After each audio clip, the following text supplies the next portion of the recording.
السلام عليكم ورحمة الله وبركاته. الحمد لله رب العالمين والعاقبة للمتقين والصلاة والسلام على أشرف الأنبياء والمرسلين وعلى آله وأصحابه أجمعين، أما بعد. أعوذ بالله من الشيطان الرجيم. بسم الله الرحمن الرحيم. وآتوا النساء صدقاتهن نحلة، سورة النساء آیت نمبر 4۔ اللہ تبارک و تعالی نے فرمایا وآتوا النساء صدقاتهن نحلة، اور عورتوں کو ان کا مہر خوشی رضامندی کے ساتھ دے دیا کرو۔ اللہ تبارک و تعالی نے اس ٹکڑا کے اندر ہمیں یہ پیغام دیا کہ مہر یہ عورت کا حق ہے۔ جب ہم نکاح کریں گے تو مہر کا دینا نہایت ضروری ہے۔ اس مہر سے متعلق بھی بہت سارے علاقوں کے اندر الگ الگ رسم و رواج اور سسٹم ہے۔ بہرحال سسٹم جو بھی ہو، مہر کا دینا نہایت ضروری ہے۔ اگر بغیر مہر طے کیے ہوئے آپ نے نکاح کر لیا تو آپ کا نکاح ہوگا ہی نہیں۔ محترم ناظرین کرام، مہر یہ سنت نبویہ ہے۔ نبی صلی اللہ علیہ وسلم نے اسے ادا کیا، صحابہ کرام نے ادا کیا۔ مسلمانوں کو بھی مہر اور ادا کرنا ہی چاہیے، لیکن اس معاملہ میں بہت سارے علاقے کے اندر تساہلی اور لاپرواہی برتی جاتی ہے۔ مہر کی کوئی اہمیت نہیں ہے، بس مہر کبھی کبھار مرد کی استطاعت سے کئی گنا زیادہ مہر کو طے کر دیا جاتا ہے اس نیت کے ساتھ کہ چلو مہر 1 لاکھ باندھ دو، دینا توڑی ہے۔ ایسا نہیں، ایسی اگر نیت ہے ایک دم یہ شرعاً جائز نہیں ہے۔ مہر کے بارے میں کوئی یہ نیت رکھ لے کہ مہر باندھ دو جتنا باندھنا، 1 لاکھ 2 لاکھ دینا توڑی ہے، ایسی اگر نیت ہے تو یہ شریعت کے بالکل خلاف بات ہے۔ آپ ایسی نیت نہ رکھیں۔ مہر یہ عورتوں کا حق ہے، اسے دے دینا چاہیے۔ اور بہت سارے علاقے میں لوگ مہر طے کرتے ہیں، دیتے نہیں ہیں، اور الحمدللہ بہت سارے لوگ پھر اور دے دیتے، پھر اور ہی دینا چاہیے، مہر نقدی دینا چاہیے۔ لیکن کچھ علاقے میں ایسا رواج بنا ہوا ہے کہ ارے ہمارے آبا و اجداد کا مہر تو ادھاری تھا تو ہم نقد کیسے دیں؟ ایسا نہیں ہے، مہر نقدی دینا چاہیے۔ ادھاری مہر کی گنجائش آپ دیکھیں گے تو آپ کے رونگٹے کو رو جائیں گے۔ ادھاری مہر کی گنجائش کہاں سے آئی، کیسی صورتحال میں اس کی گنجائش معلوم ہے آپ کو؟ وہ سن لیجیے۔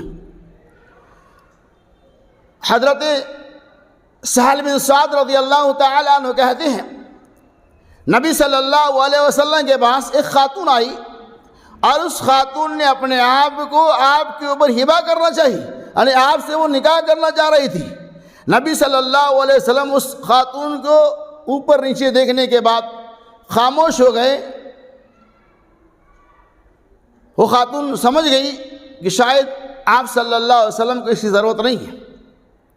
ایک صحابی کھڑے ہوتے ہیں، وہ صحابی کہتے ہیں یا رسول اللہ صلی اللہ علیہ وسلم، اگر آپ کو اس کی ضرورت نہیں ہے تو اس خاتون سے آپ میرا نکاح کر دیجیے۔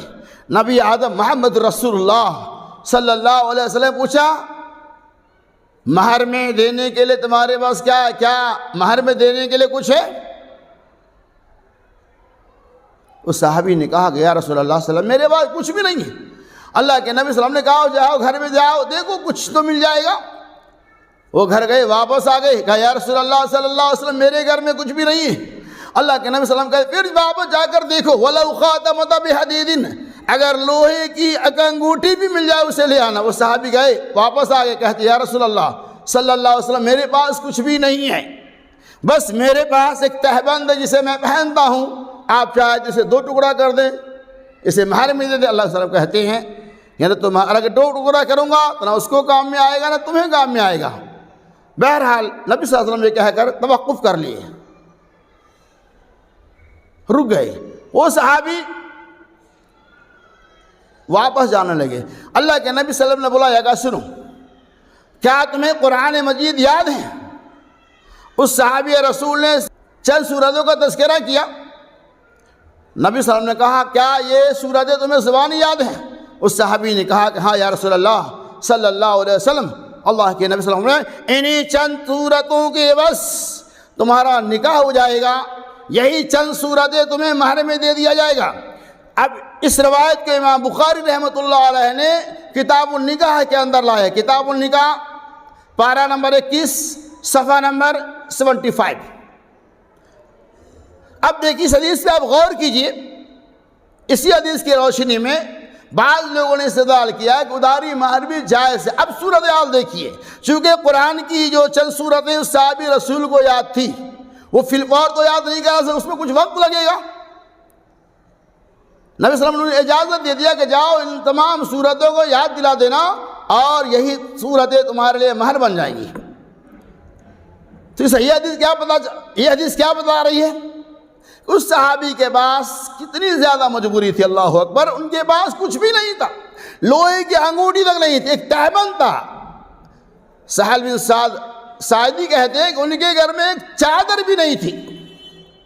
کتنے مجبور اور بے بس صحابی تھے، وہ کتنے غریب تھے۔ ایسی حالت میں اللہ کے وسلم نے انہیں قرآن مجید کی جو چند صورتیں یاد تھی اسی کو مہر میں رکھ دیا اور کہا بعد میں یاد دلا دینا۔ چونکہ قرآن کی صورتیں اسی ٹائم تو یاد ہو نہیں سکتی ہے۔ اس سے پتہ یہ چلا کہ اگر ایسی حالات آ جائے آپ ادھاری مہر باندھ سکتے ہیں۔ لیکن آج بہت سارے علاقے میں رسم بنا ہوا ہے، لوگ مہر دیتے ہی نہیں ہیں۔ نہیں، مہر نقد دینا چاہیے، مہر پھر اور دینا چاہیے، اس کے تو تاخیر کرنے کی کوئی ضرورت نہیں ہے۔ 2 دن 4 دن آگے پیچھے ممکن ہے، لیکن لوگ مہر کو طے کر لیتا اور دیتا ہی نہیں ہے۔ مرنے کے وقت وہاں بھی تلافی کی نوبتیں آ جاتی ہیں۔ اللہ نے کرے گا آپ کے ساتھ ایسا ہو۔ تو کیا پتہ اس حدیث سے کہ مہر نقد ہی دینا سنت نبویہ ہے، اور مہر میں آپ جو بھی چاہے دے سکتے ہیں۔